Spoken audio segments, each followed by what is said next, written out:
Pascal Blanchard, bonjour. Bonjour.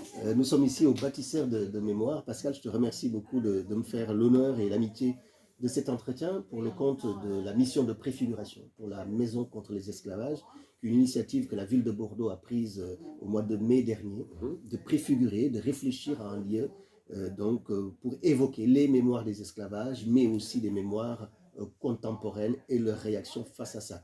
Pascal Blanchard, tu es historien, tu es un des acteurs importants de cette réflexion, mais aussi des politiques publiques aujourd'hui liées à ces questions.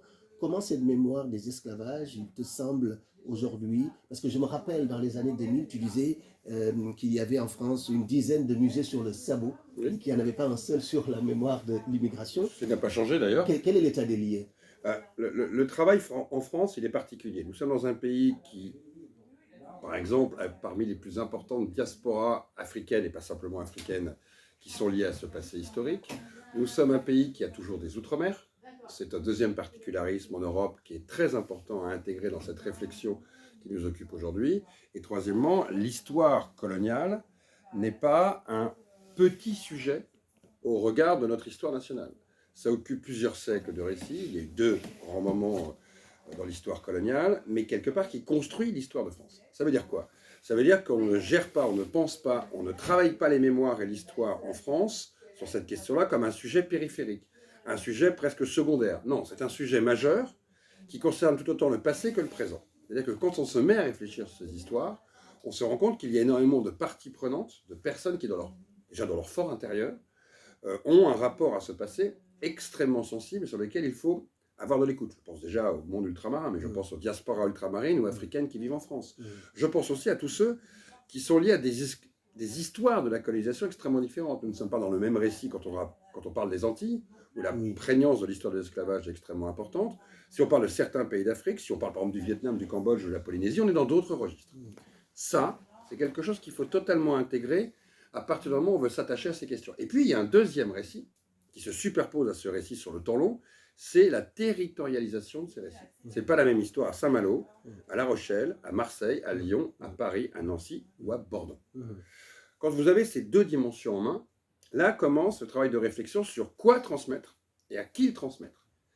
Et quel rapport et quel équilibre on peut trouver entre un travail de connaissance. Un travail de connaissance, il peut être de diffuser du savoir, d'abord parce que la nouvelle génération est très demandeuse de ces savoirs, et que l'ancienne génération est en train de découvrir qu'elle est passée à côté d'un récit dont elle a plutôt été absente, ou il a plutôt été inaudible pendant de nombreuses années. Et puis, dans le même temps, il faut travailler aussi sur la manière dont ce travail impacte le territoire.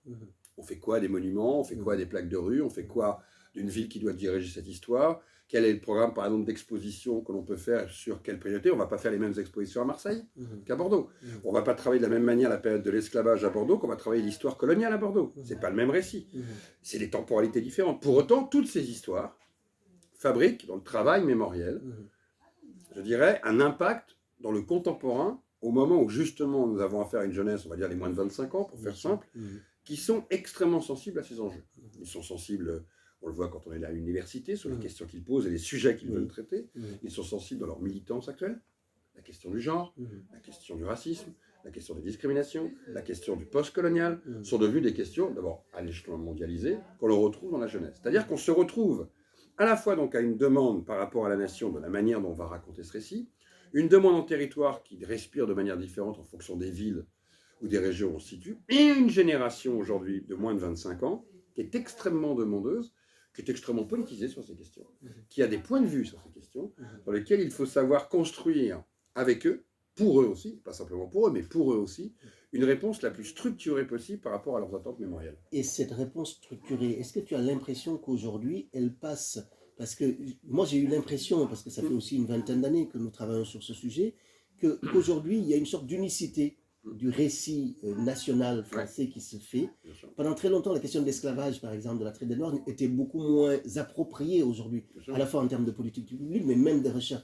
Est-ce que tu as l'impression que c'est aussi sous l'effet finalement des mobilisations et de cette jeunesse aussi, de ce qu'elle souhaite aujourd'hui comme récit? On dirait qu'en 20-25 ans, trois choses ont changé essentielles. D'abord, la la jeunesse actuelle a hérité du travail qui a pu être fait par les intellectuels, par des romanciers, par des historiens, par des militants, par des cinéastes, par des municipalités aussi qui ont été pro-réactives. Et donc le contexte d'appréhension de ces savoirs a totalement changé. D'invisible, on est passé à visible. Ça, c'est le premier point. Ça a changé. On accède à ce savoir. Pas toujours bien, mais on y accède. Deuxièmement, il y a une dynamique contemporaine qui fait que ces questions, à l'échelle mondiale, sont devenues des enjeux du présent. On veut comprendre. Donc on va gratter. Pas toujours au bon endroit d'ailleurs. On peut aller sur Internet pour se fabriquer une mémoire, on peut bricoler des choses à droite à gauche, ce qui peut d'ailleurs faire débat. Et puis il y a un troisième niveau. C'est devenu un enjeu politique sur les territoires. Vous avez plus ou moins des élus, comme au niveau de la nation, qui s'intéressent à ces questions. Emmanuel Macron n'a pas le même rapport à ce passé que l'avait François Hollande, ou l'avait Nicolas Sarkozy, ou l'avait Jacques Chirac. Quand on voit ça, ce qu'on retrouve à l'échelon de la nation, on le retrouve aussi au niveau des territoires, des villes ou des régions. Vous avez des élus aujourd'hui qui sont plus réactifs que d'autres, qui ont moins peur que d'autres, qui sont plus intéressés que d'autres, qui sont plus fins que d'autres sur la manière d'appréhender l'espace public, d'appréhender la dimension culturelle, d'appréhender la dimension mémorielle. Quand on voit le travail que fait le maire de Marseille, par exemple, sur les noms de rue, qui vient de débaptiser dans un débat extrêmement complexe en France une école Bugeaud, on voit bien que donc on peut faire. Il y a des élus qu'il faut. Quand on voit aussi la mairie de Paris, le travail qu'elle a pu faire depuis de nombreuses années, aussi bien sur les noms de rue que la réflexion dans son espace public, où là je viens de faire avec eux par exemple une très grande exposition sur 1931 et l'expo coloniale, dans le bois de Vincennes et autour de l'hôtel de ville, il y a un travail proactif. Il y a la place du Tirailleur qui va être inaugurée dans quelques jours. Il y a une place d'Oui qui a été inaugurée d'un aviateur vietnamien, il y a Solitude au niveau des sculptures, on le voit. Absolument. Chaque mairie, chaque territoire respire de manière très différente et on voit bien, vous comme moi, cher ami, on se connaît depuis très longtemps, nous sommes maintenant et des vieux acteurs de la vie sociale, politique et historique de ce pays, ça a changé. Et ce contexte a changé, ça ne veut pas dire pour autant que c'est facile. Mais ça veut dire qu'on n'est plus dans le même contexte. C'est-à-dire qu'on doit réfléchir de manière très différente à la manière dont on doit maintenant transmettre ces savoirs. Quoi dire? Comment le dire? À qui le dire? Avec quel outil le dire? C'est nouveau parce que nous ne sommes plus dans la problématique de faire émerger un sujet. Nous sommes maintenant dans la problématique de comment ce sujet doit-il être transmis et le mieux transmis possible pour qu'il vienne non pas heurter les mémoires, non pas remplacer le travail d'histoire des historiens, mais venir dans un entre-deux de complémentarité, de peut-être dans certains sujets d'être beaucoup plus précis sur certains points et aussi de s'adapter quelque part à cette demande qui devient aujourd'hui par certains côtés très militante et par d'autres aussi très en découverte, parce qu'en fin de compte, on se rend compte quand on discute avec une partie de la jeunesse qui connaissent très très bien certains sujets, et puis qu'il y a des pans entiers d'histoire qu'ils ignorent complètement, ce qui est tout à fait normal, vu que ce n'est pas dans leur cursus éducatif, éducation nationale ou universitaire qu'ils l'ont appris. Absolument, Pascal. Et il y a cette question du comment, comme tu l'indiques, et du où. Quel est l'endroit le plus approprié aujourd'hui pour parler de cette histoire et des mémoires, par exemple, de l'esclavage? Tu sais qu'il y a, comme tu l'as évoqué, une évolution institutionnelle, beaucoup de collectivités s'en sont saisies, la plupart du temps dans des musées d'histoire régionale, bien sûr. On élabore, on élargit des salles. Est-ce que pour toi, le musée continue d'être l'endroit le plus pertinent pour le dire, ou bien est-ce qu'il faut inventer d'autres outils, d'autres lieux, d'autres espaces? Le musée reste pertinent, surtout un musée qui est inscrit dans un espace public et dans une territorialité ou une ville. Il reste pertinent, pourquoi? Parce qu'il permet d'accrocher une histoire locale à une dynamique du récit local qui jusqu'alors l'avait oublié. On voit le travail qui a pu être fait à Nantes, par exemple. Ça y est, la ville ne peut pas raconter son histoire propre à la ville sans tenir compte du lointain, de l'histoire de l'esclavage, voire de l'histoire coloniale. Encore que sur l'histoire coloniale, ils ont un peu de retard. Mais ils sont aussi travaillés sur l'histoire des immigrations, si vous regardez ce qui a été fait au musée Duc de Bretagne. Donc, la dimension musée n'est pas abandonnée. À côté, on se rend compte de plus en plus qu'il y a une accélération des demandes sociales. Je donne un exemple très précis. Le musée ne peut pas parler de tout. Et le musée ne peut pas être en hyper-réactivité, surtout quand il a une dimension de territoire à raconter. Il faut donc à côté des espaces qui vont plus se spécialiser sur ces enjeux.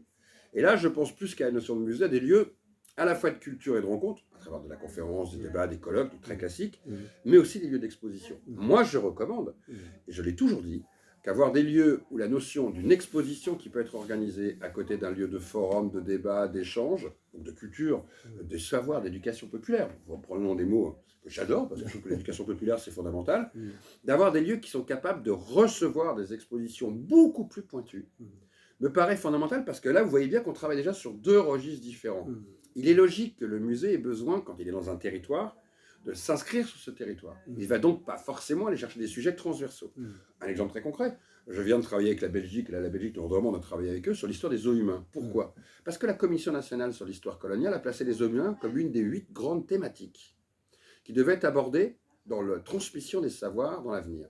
Ça veut dire quoi? Ça veut dire que des villes comme Liège, des villes comme Bruges, des villes comme Bruxelles doivent s'intéresser à leur passé, eh bien leur passé certes territorialisé, mais aussi global sur l'histoire des eaux humains, pour la replacer dans un spectre large. Ce que j'ai fait à Tervuren, par exemple, au musée belge de Tervuren l'année dernière. Vous voyez, est-ce que le musée, par exemple, d'Aquitaine, irait jusqu'aux eaux humains? Je ne suis pas certain, dans sa territorialisation. Donc le musée local est important, à travers des expositions qui vont toujours rester dans ce récit, voire artistiques, très intéressant aussi, avec les jeunes artistes qui travaillent nos questions.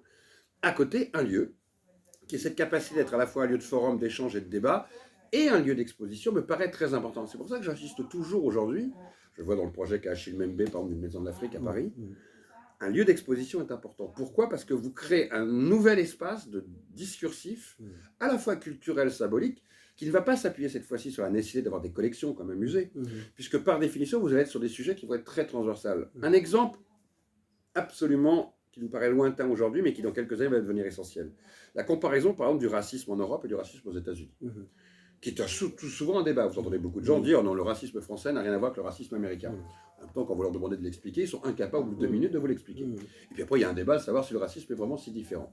Il n'empêche qu'une expo comparatrice, par exemple, sur ce qu'a été l'esclavage aux États-Unis ou l'esclavage en Europe, ou sur ce qu'a été les discriminations post-esclavagistes aux États-Unis ou en Europe, par exemple au moment des lynchages aux États-Unis, et au moment de la France noire de la Troisième République, en comparaison, ou les présences militaires dans l'armée américaine, l'armée française des Noirs. Jamais un musée national ou un musée local ne va peut-être s'emparer de ce sujet, alors que le lieu d'exposition, en centrant son approche sur les questions, lui, va pouvoir être porteur de ce type d'expo qui tourne aujourd'hui dans le monde, et qui existe, et qui a une dimension peut-être plus internationale. Enfin, troisième lieu de diffusion qu'il ne faut jamais oublier, c'est les lieux informels. Je m'explique par là. Les festivals, qui sont des moments one-shot. Regardez à Nantes ce qui se fait avec le Festival Atlantique, par exemple.